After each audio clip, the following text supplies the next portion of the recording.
So we're still carrying on with the roller reefing installation on Ocean Melody. It's actually about a week after what you've just seen, but we've got the roller reefing up. But as you know, 2 of the foil joiners broke while we were raising the system. I'll just quickly explain that. This is just an offcut. This is the shape of the joiner pieces that go between the lengths of foil. That's an offcut from the actual foil itself, and you can see how neatly it fits in. It's basically got to be that. Now, the pieces of this that join the pieces of this are 30 centimeters long, you know, about a foot, and like half goes into one piece of foil and half goes into the other, and they'd been cut in half by the previous owners of this stuff when it was disassembled, which was really silly. We had them welded. A friend of ours took them to an engineering shop in Wolverhampton and had them welded, and we thought, brilliant, that's fixed, sorted. And when we hoisted it to the top of the mast, one broke and then the other broke. We have been in touch with Harken. Harken can't supply that part. I've been trawling eBay, I've been trawling Facebook Marketplace, just can't find them anywhere. Got in touch with CJ, one of the local riggers, who's a legend. Took this and took it to a local engineering shop who can do it, but their lead time is like, they can't even start the job for several months. You know what I mean? They're like, well, we can do it, it's going to be very expensive because we'll have to buy this some bar and drill it out and run it through a CNC, and we can't even start that for months and months and months. So the only option that we have, and this is we're just going to have to do this, is to basically take half of the joiner piece, which is still 15 centimeters long, slide it across the join, drill and tap, and we've done that with one of the ones that broke, and it's worked absolutely fine. Now remember, once it's up and it's in tension and the forestay is fully tight, those joiner pieces don't do anything. They're not actually performing any function other than to connect the two. They're not under any strain. It's only when you're lifting the system up into the air and hoisting it to the top of the mast that they're in shear, and that they're at risk of snapping. So what Chris and I are going to do, my mate Chris is here to help, we're going to try this ladder, this rope ladder out today as a different way of going up the mast, so a different way again. And we're going to climb up to the top of the mast, lower it down onto the floor, shuffle along that joiner, re-drill and tap the holes, and then when we hoist it back to the top of the mast, we've got some aluminium tubing that we're going to tie wrap where the joins are so that it doesn't flex that section, so it remains fairly rigid. On the advice of, again, Dan Thursfield, who's a fantastic rigger and given us advice, he said get some bits of lath or aluminium tube or whatever and tie wrapping it to the foil so that when you hoist it, it doesn't flex. And then afterwards, one of us is going to have to come down the forestay with a strap and cut those strengthener pieces off. That's the plan. First thing that we're going to do is have a look at this ladder. I'll show you the ladder and then I'll show you what we need to do. This rope ladder here is designed for going up masts, and it's got sliders which go up your main sheet track. These sliders are the wrong ones for our sail, for our mast. We've got a bag of sliders which are a bit bigger, so we're going to check that we've got the right sliders, and we're going to change all the sliders on it. But that we can hoist to the top of the mast and just climb up it, and it just turns that mast into a big climbing wall. We're going to take some of these off and replace them with these which are a little bit bigger, fit in the mast track better, because these ones will just pull straight out. Yeah, so the ones that are attached to the ladder are too small for the mast track, but we've got not enough, but we've got a handful. What have we got, 6 or 7? 6 or 7. Which will be enough to space them out, just to stop the ladder from flapping around as we climb up it. So we take it up most of the way, tie them off at the bottom, and then winch it up further to junction. Yeah, I think so. I think so. So we haven't quite got enough of the right size sliders to put one on every rung, but I think that'll be absolutely fine. Remember, the sliders aren't doing anything other than stopping the ladder from flapping around and flailing around. It's hoisted up on the main halyard. It's going to be tied down bar tight at the bottom, or as tight as we can at the bottom, and then those sliders just go in the mast track to stop it from flapping around as you're climbing up it.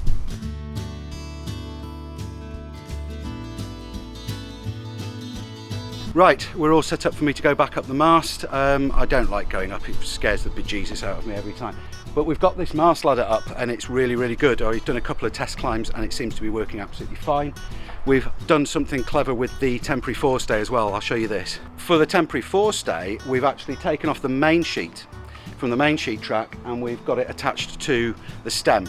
So we've got plenty of forestay pressure on there. So when we slacken off the backstays, the mast should come forward as it was doing before. So while I climbed up the mast using the amazing rope ladder that I've got from Lee, Chris was using the anchor windlass and taking a halyard round the drum on the anchor windlass, which now works, so that he was able to just kind of half winch me up and I was half climbing.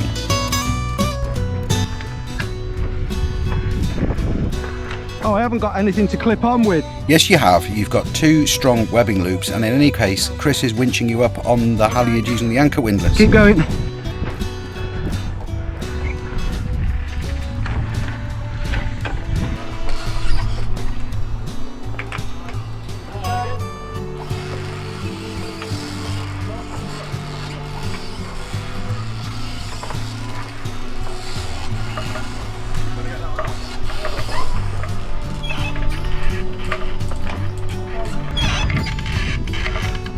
Okay, keep going.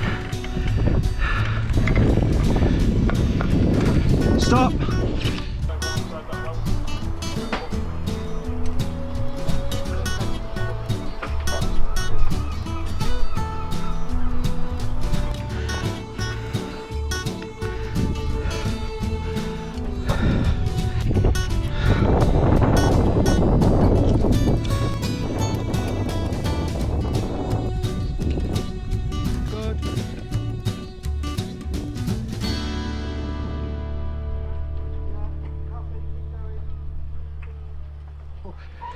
Right, that was good. That was actually a really good way of doing it. I felt like I had complete control. With the windlass? Up and down, yeah. Yeah. I mean, just so easy. So easy. The only issue was, as I was pulling you up, I had to keep stopping because they've got the remote in one hand. So I'd walk back. Oh, you're tailing? Because I was tailing, and then I had to turn it off so I could go back forward. Right, yeah. Grab it and then start again. That was the only reason I kept stopping. Makes perfect sense.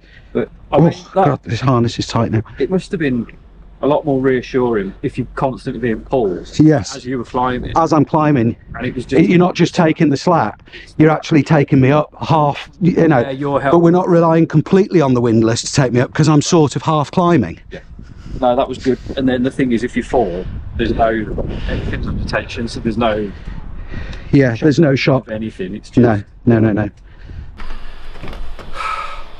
I'm still alive. I really hate going up the mast, but it's fine and I can do it clearly, and I need to get to grips with it and just be more comfortable with it because I'm gonna have to be doing this a lot when we're full-time living and sailing. So the next thing to do is lower the forestay back down onto the pontoon.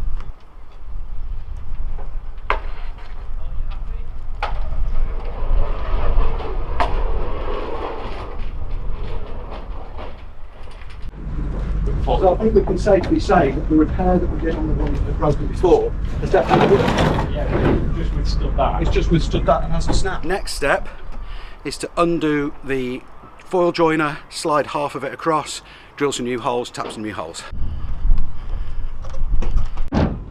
Right, so the issue is that the joiner between these 2 foils snapped, and it snapped where it had been welded. So what I'm doing, as I say, the joiners are 30 centimeters long, there or thereabouts. So I'm going to undo both halves. I'm going to slide one half across, so we'll have a 15 centimeter joiner instead of a 30 centimeter one, which is not brilliant, but it will just have to do until we can get some of these made by an engineering shop. And if you have an engineering company and I can send you a part of this and you can mill me some, I'm happily pay for it. But as I say, the local company have got a lead time of, you know, weeks and weeks and weeks and weeks, and we're out of here before then.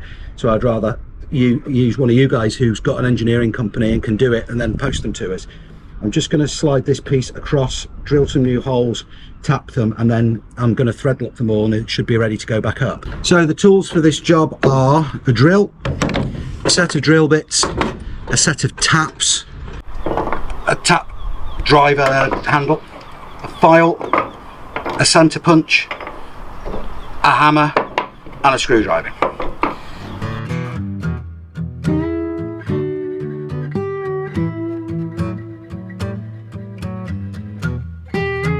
So we've drilled and tapped these holes in the new joiner sections. It's worth noting that the previous version of this, the Mark 1, this is the Mark 2, didn't even have drilled and threaded set screws, grub screws in it. It had roll pins. So they were just tiny little drilled holes with an interference fit roll pin in there. Roll pin failures are the result of improper installation. If loose roll pins are sticking out of the foil, it would be impossible to lower the sail. If loose roll pins aren't fixed, the joints can separate and stop the unit from working. Possible causes are insufficient Loctite used to glue the sections together, or improper curing conditions for the Loctite. In addition to using enough Loctite, if the foil is assembled in the cold or rain, a hairdryer should be used to cure the Loctite. Also, if the foil was built on the boat without removing the headstay, the Loctite could have run down, or the headstay may be loose, making the connectors move in the foil, causing the glue to break down. To correct roll pin failure, take the headstay down and rebuild the foil where necessary. Check the joint for adhesive failure by removing the roll pin and attempting to pull the joint apart. If the joint separates, liberally apply Loctite to the connector and reinsert it. Apply Loctite to the roll pin and pound it back in. Lock each roll pin in place by using a center punch to put a small dimple in the foil just above and below the roll pin hole. This will peen the edge of the hole over, locking the pin in place. So this is way more substantial than the Unit 1, even with the modifications and adaptations that we've had to make this work. I think that's going to be okay. Right, we've got to get it back up to the top of the mast again now.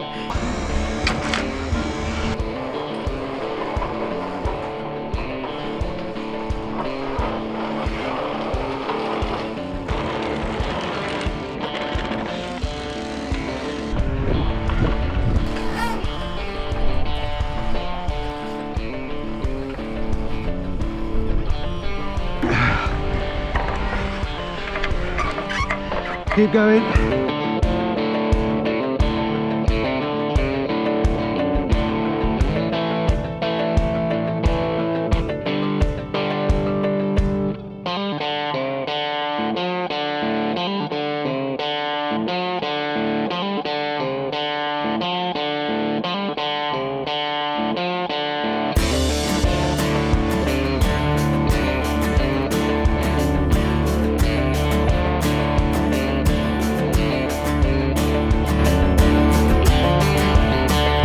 Just bring me down as normal.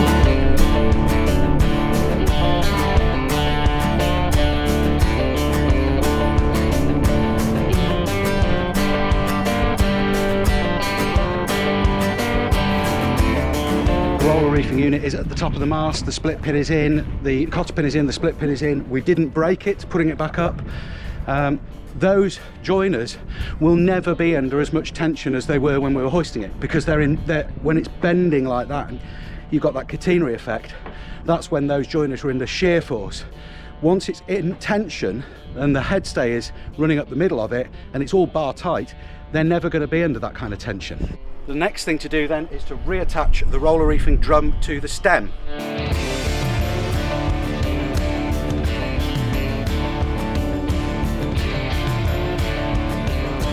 Just turn the drum down and just keep going until you think the forestay is bar tight. Harkin reckon cruisers never put on enough headstay tension. Another common problem, insufficient headstay tension, will result in difficulty operating the unit as it turns elliptically out of column.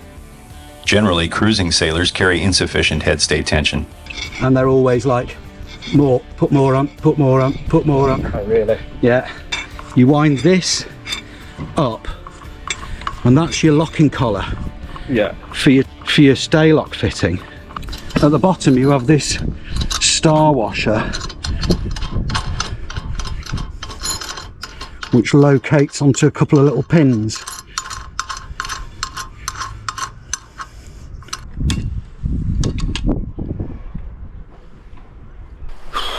drizzly now. So while Chris reattaches the main sheet and the topping lift, we've all just done the topping lift, but we're going to reattach the main sheet, and then we're going to try and put a sail up that sail track. Now, as you know, we work closely with Precision Sails. We've got one of their amazing mainsails, which they supplied us with last year. They are going to be supplying us with a head sail as well, but for now I've got one that I've got three. I've got one that was donated to me by Mike Osler, who has sailed with us a lot, so that came off his Jeanneau. One that was donated to me by a guy called Gary, and one that I bought off eBay. I don't know if any of them are going to be any good, but I've brought with me the one that I think is probably the most likely, and it'll do for now. Bear in mind that the sails that have come off this boat were all really old and tired anyway, so we're putting an old tired sail, you know, although looking at it, it doesn't look that bad, the one that we're going to put on. So it'll probably do us absolutely fine until we get our lovely new jib from Precision Sails. While we were watching this back before uploading, Melissa asked me to just add this little note to explain that the broken piece of the roller reefing isn't part of what holds the mast up. It's just part of the assembly that wraps the sail around the forestay cable. The wire cable that holds the front of the mast up is in perfect condition. So if this little part of the roller reefing did break again in the future, it would be a big problem, there's no doubt about that, but the mast wouldn't fall down. So we're just adding that note because a few people in the comments last week were worrying about that.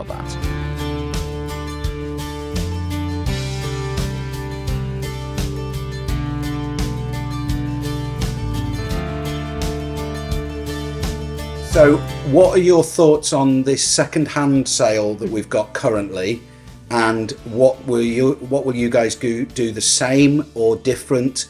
I mean, I like that high cut clue, but I don't know, maybe is that too high, too low? What do you think of the shape of that? I think the higher cut clue is definitely. I mean, I was going to say the exact same thing. The sail looks like it's a bit worn, looks a bit old. I can see that there's wear on the UV. The UV looks a little small, which would make me risk for future candy caning. But I mean, I'm not totally sure. It looks at that point of the sail's aged life, it's probably starting to lose its shape. That's going to drive more power up to offsetting the center of effort over your keel. So it's going to induce lee helm, which is really bad. Weather helm, not as bad. It drives you upwind, so it depowers. Lee helm, much worse. It's driving you off the wind, and so it's powering up the boat. Usually we really try to avoid that. And then on top of that, it's going to be generating a lot of heel. So you're going to be constantly furling a sail in order to balance the boat. It's going to want to push the boat over. Is that simply because the sail's old and baggy and isn't holding its shape, and it's causing that? Yeah. So essentially, we have an aerofoil shape. And so we have, lift that's moving you up this way, and then you have heel forces pushing you up this way. Sorry, I'm doing this kind of but that's fine. Okay. It's pushing you up this way, and so it's actually pushing the boat over, right? We will always have heel force. A lot of the propulsion on your boat is that you have two forces from the mainsail and the headsail interacting with the keel, and it's squeezing together, and that is pushing you forward. And so what we want, though, is that we want more lift out of the sail. When we're talking about the aerofoil and the shape of the sail, we want more kind of driving force. And as the sail ages, that aerofoil goes from kind of that, kind of like this shape, this shape, to more of a this shape. I see. Then it's pushing the sail, it's pushing the boat over. So you get a lower aspect ratio aerofoil compared to like the high aspect ratio airfoils that you'd have, say, on a glider wing compared to a symmetrical. Exactly. Like a symmetrical aerobatic wing on an extra 360 compared to like a slope soarer or something like that. Yeah, exactly. It's a perfect analogy. And so when we're talking about power in a sail, power doesn't necessarily indicate speed. It's not that the more powerful sail is going to go faster, because what we want to do is play with the aerodynamics so that we're generating more lift out of the sail, and that's why a flatter sail that isn't pushing the boat over is going to be a much faster sail. But what power will do is it's not going to slow down in large waves. So for you guys who are circumnavigating, it's not that we necessarily want to build a tight, flat, high pointing, fast sail, because every time that you hit one of those waves up in northern England, it's going to you're going to stop, right? So race sails, race boats are intended, generally speaking, unless we're talking about offshore racing, but are intended for a sheltered environment, right? So you end up with these much lower, smaller waves, if any, that you're able to race through, and much more even playing field. Whereas once we go offshore, we're hitting into much heavier water, and it's slowing the boat down, and then your sails have to reinitialize every time.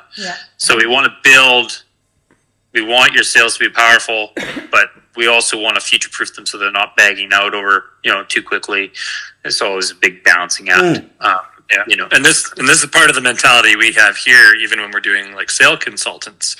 With our sail consultants, when we're doing quote consultations, is to figure out where you are and what you're doing with the boat. Because two very different sailors with the same boat in two very different locations is a very different sail, from everything from cloth to reinforcements through to design, right? So there's lots of opinions out there, and then how you do it. The number of times that we've designed a sail and then had a conversation with the sailor and then completely redesigned the sail, it happens all the time.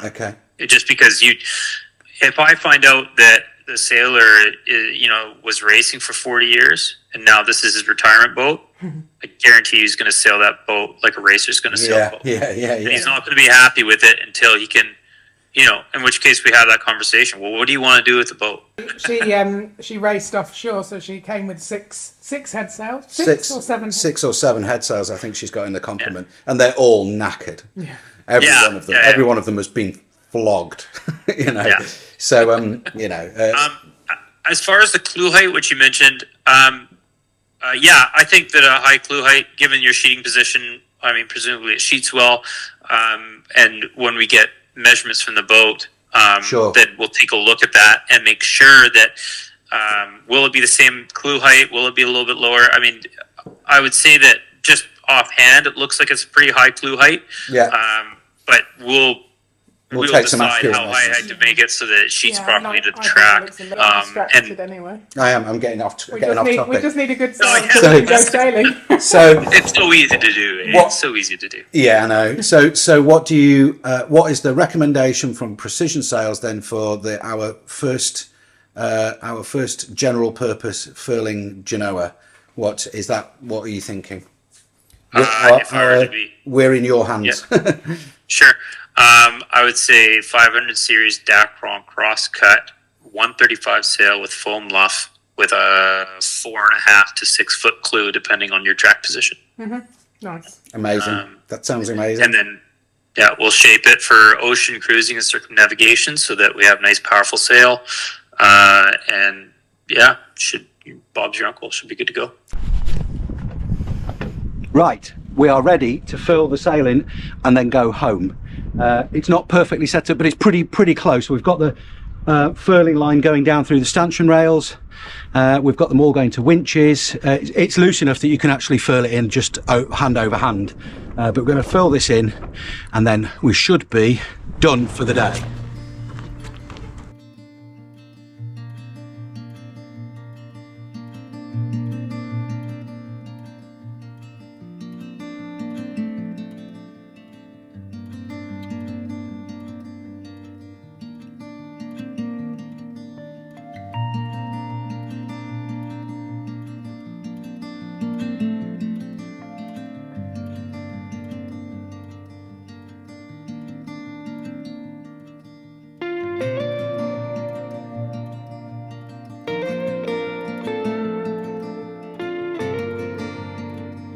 Look at that, we now have roller reefing on Ocean Melody, and I accept the fact that 2 of our foil joiners are half the size that they should be and span the gap less than they should.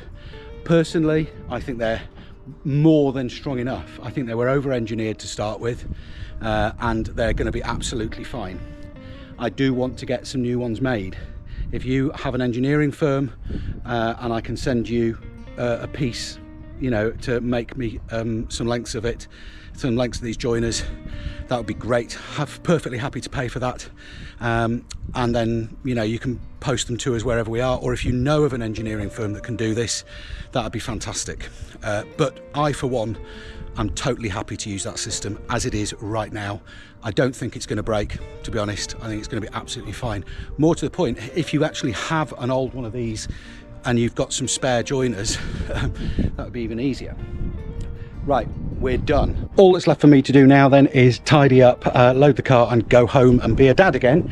Thank you so much for watching. Thank you to our patrons who support us every week. Thank you to you guys for your likes and your comments, and thank you to anybody that's given via super thanks or PayPal or coffee. Thanks to Chris for coming and helping. Thanks to Lee for coming and helping. Thanks to Andy for coming and helping. Thanks to CJ from CJ Marine. If you're up here in North Wales and you don't need any rigging at all, go straight to CJ. I'll put the link to his company on the screen.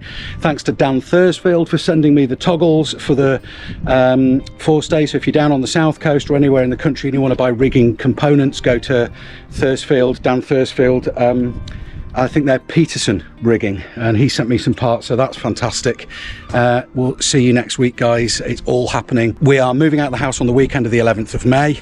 We are quite ahead on episodes, so by the time you see this episode, we may have actually already moved out, or it might be like we might be in the process of moving out of the house back onto the boat. And so don't be surprised if you think, oh, they're still in the marina. We might have actually already gone. See you next time. Bye bye.